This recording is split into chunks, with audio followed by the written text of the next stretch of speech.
Hey everyone, Steve here from Freeze Dry Wholesalers. I know I can be long-winded from time to time, so I'm going to try my best to keep this brief and just give you the facts and a little relevant background. Beef prices are about to take a huge jump, and it's crucial for you to know why. As I always do, I'm giving you some advanced warning before I'm forced to raise our prices on all beef items a week from today, Saturday of next week, May 10th. Heck of a pre-Mother's Day gift. Sorry all you moms out there. But stay tuned because understanding these changes can help you plan better. Over the past 3 to 5 weeks, we've seen a series of smaller price increases on beef. We've managed to absorb these costs without passing them on to you.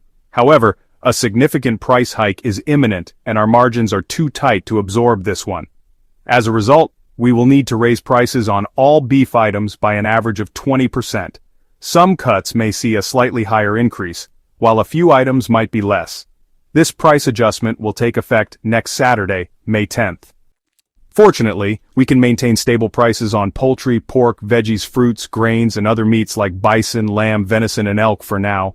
I know dropping news like this without context can be frustrating, so let me clarify. This situation isn't related to tariffs. We don't import any foreign beef. While others face significant price hikes due to the majority of U.S. beef coming from South America and the impact of tariffs, we're fortunate to avoid these issues. The surge in domestic beef prices is primarily driven by a classic case of supply and demand.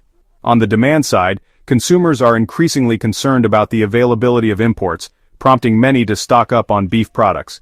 This behavior affects domestic beef as well, especially since stores often don't label imported meats clearly, leaving shoppers uncertain whether their steak is imported or locally sourced.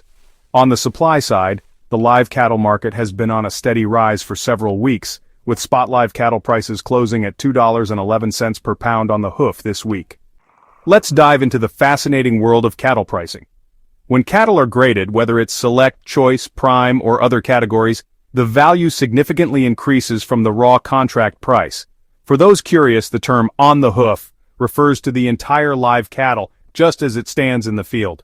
By the time the cattle are butchered and transformed into the steaks and cuts we savor at our dining tables, the actual costs can average nearly 3 times the initial price. Remember, we don't consume the bones, hide, tendons, excess fat, or the hoof, which is precisely where the term on the hoof comes from. Recently, packers have been holding back on making more cattle available as they navigate the challenges posed by the current spot market price increases. Packers are strategically cutting back on kills, as they call it, by as much as 20%. This essentially means they're reducing the number of cattle they bring to market. By limiting supply, they aim to drive up prices. Technically, this is collusion and it's illegal, but it's a practice that dates back to the early days of cattle ranching for profit. Packers believe they're better off keeping a steer in the feedlot for an extra 9 to 12 months, hoping for a market shift to avoid losses.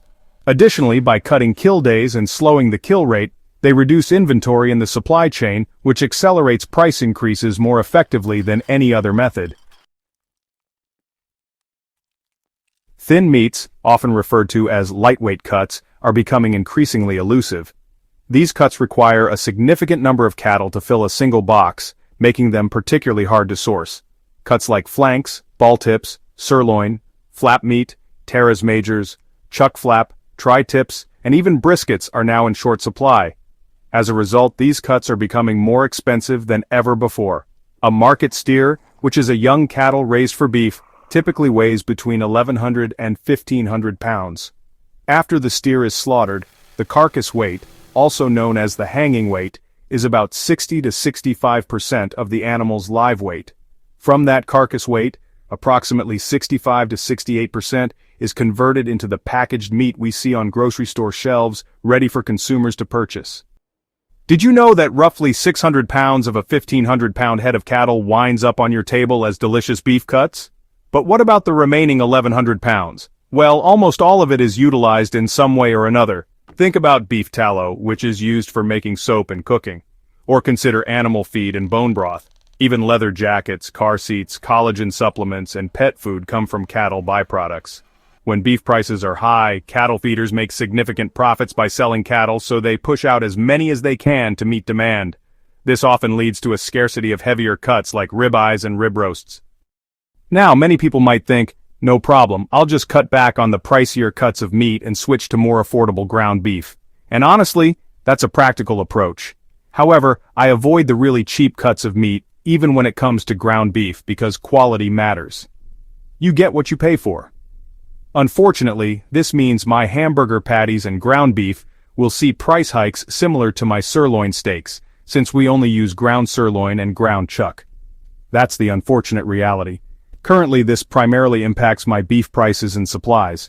I plan to let stock run out on certain cuts and remain out of stock for a while to observe market trends, as I refuse to pay inflated prices when there's a chance prices might stabilize or even decrease over the next 3 to 5 months. So, if you notice some beef items missing for a while, now you know why. Quick update on pork prices.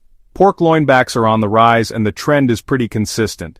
This could mean we might have to adjust our prices soon. For now, I'm absorbing these increases to keep prices stable for you. But this can only last so long. Be prepared for potential price hikes on bacon and pork chops. Rest assured, I'll give you a heads up before any changes. Thanks for staying informed with us. I apologize for the less than ideal news, but I'd rather you be prepared than caught off guard. Stock up on some extra steak to keep your family happy, and let's hope the market stabilizes soon. Best regards, Steve. Stephen L., Cyros President, Freeze Dry Wholesalers.